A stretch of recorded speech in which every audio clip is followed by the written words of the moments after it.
শুধু মানুষ হতভাগা একটা প্রাণী যে আল্লাহর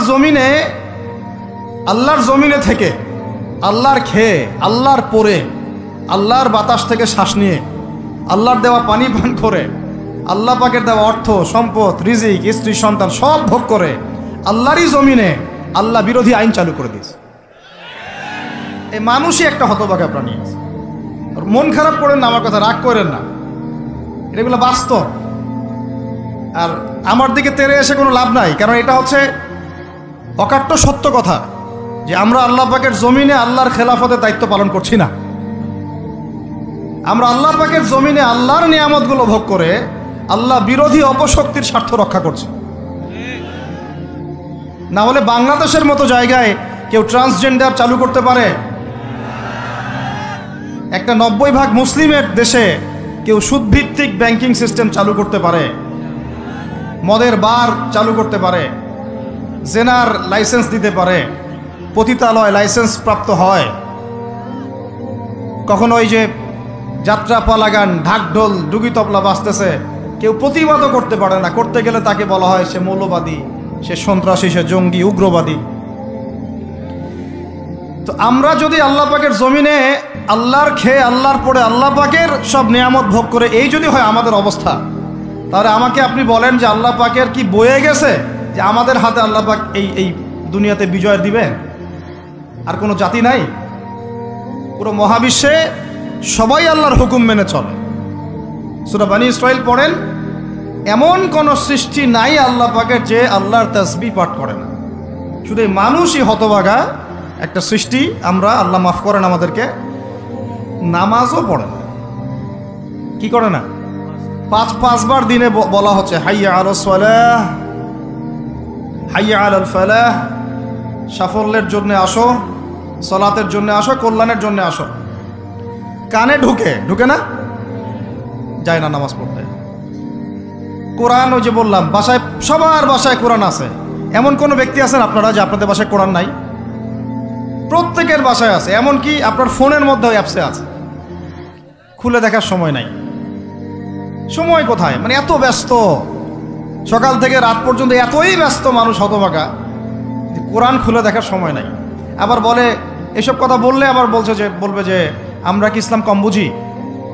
আপনারাই ইসলাম বুঝেন, আমরা বুঝি না। আপনারাই মুসলমান, আমরা মুসলমান না, এইগুলা বলবে।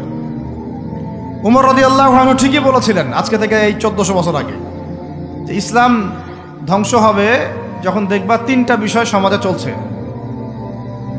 এক, দল্লাতুল আলেম, আলেমরা যখন পথভ্রষ্ট হয়ে যাবে তখন সমাজে ইসলাম ধ্বংস হয়ে যাবে। দুই, ওয়াল আইম্মাতুল মুদিল্লিন, যখন আসবে এমন কিছু শাসক যারা পথভ্রষ্ট, মুদিল্লিন, তখন সমাজে ইসলাম ধ্বংস হবে।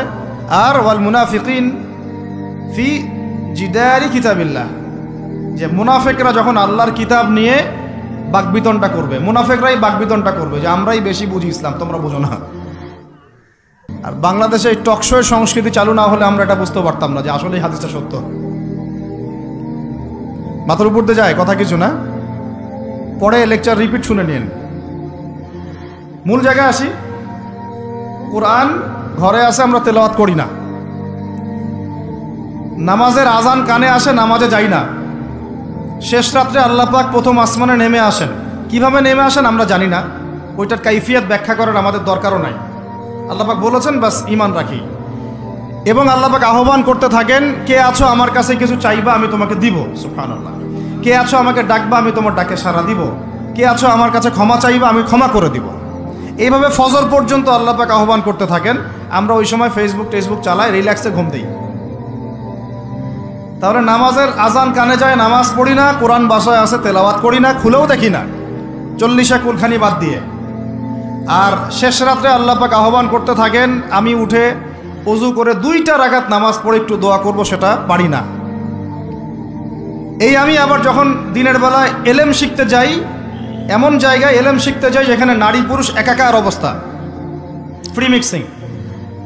আমি এমন এলেম শিখতে চাই যে এলেমটা আমাকে 20 বছরে 20টা সূরাও শেখায় না।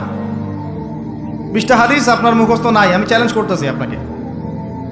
20টা হাদিস আপনি দাঁড়ায় বলেন, ছোট ছোট হাদিস খালি, যেমন عن أمير المؤمنين عمر بن الخطاب رضي الله عنه قال قال رسول الله صلى الله عليه وسلم إنما الأعمال بالنيات وإنما لكل امرئ ما نوى فمن كانت هجرته إلى الله ورسوله فهجرته إلى الله ورسوله ومن كانت هجرته إلى الدنيا يصيبها أو امرأة يتزوجها فهجرته إلى ما هاجر إليه এরকম ছোট্ট ছোট্ট আপনি আমাকে 20টা হাদিস শুনান যারা 20 বছর পড়াশোনা করেছেন জেনারেল লাইনে, দাঁড়ান দেখি কার সাহস আছে।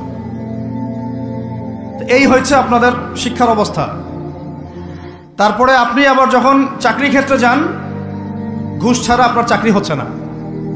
এই হলো অর্থনৈতিক জীবনের অবস্থা। আবার চাকরি, ব্যবসা, বাণিজ্য যাই করছেন এর মধ্যে ম্যান্ডেটরি মাস্ট বি সুদ আছে।